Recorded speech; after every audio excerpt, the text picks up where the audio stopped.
पाकिस्तान ने एक बार फिर भारत के खिलाफ नाकाम कोशिश की है। पाकिस्तान ने भारतीय सेना के ऑपरेशन सिंदूर के बाद भारत के 15 शहरों पर 7-8 मई की रात को मिसाइल दागने की कोशिश की। इससे भारत को एयर डिफेंस सिस्टम ने नाकाम कर दिया। पाकिस्तानी सेना ने पंजाब के 7 शहरों को निशाना बनाने की कोशिश की। दिल्ली एयरपोर्ट पर गुरुवार की सुबह से अब तक 90 उड़ानें रद्द की गई हैं। अमेरिका ने पाकिस्तान में रह रहे अपने नागरिकों के लिए एडवाइजरी जारी की है। अमेरिका ने अपने नागरिकों से लाहौर छोड़ने के लिए कहा है। अमेरिका ने अपने नागरिकों से कहा कि लाहौर छोड़कर सुरक्षित जगहों पर चले जाएं।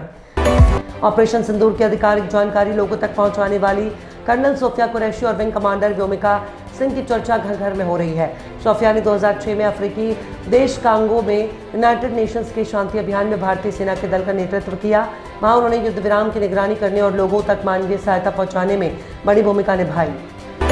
उत्तर प्रदेश की योगी सरकार गरीब और जरूरतमंद बच्चों के सपनों को पंख दे रही है।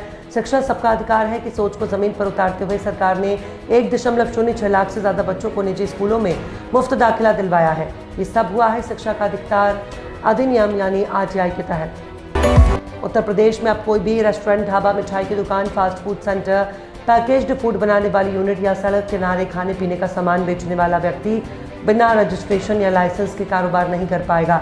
मुख्यमंत्री योगी आदित्यनाथ के निर्देश पर खाद्य सुरक्षा और औषधि प्रशासन विभाग पूरे प्रदेश में एक बड़ा अभियान चला रहा है, जिसका मकसद है कि प्रदेश के हर खाद्य व्यवसाय को खाद्य सुरक्षा मानकों के दायरे में लाया जाए।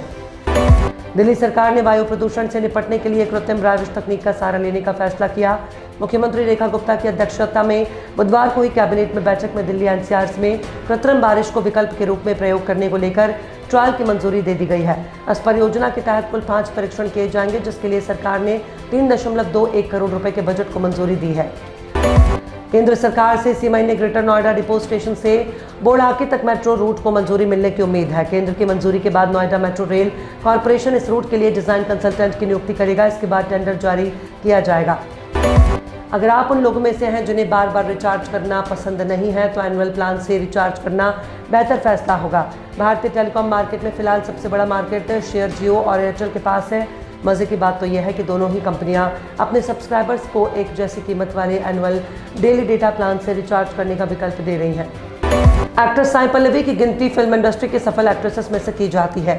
9 मई 1992 को जन्मी साई पल्लवी के बारे में बहुत कम लोग ही जानते हैं। वो एक्टिंग की दुनिया में आने से पहले एक डॉक्टर थी।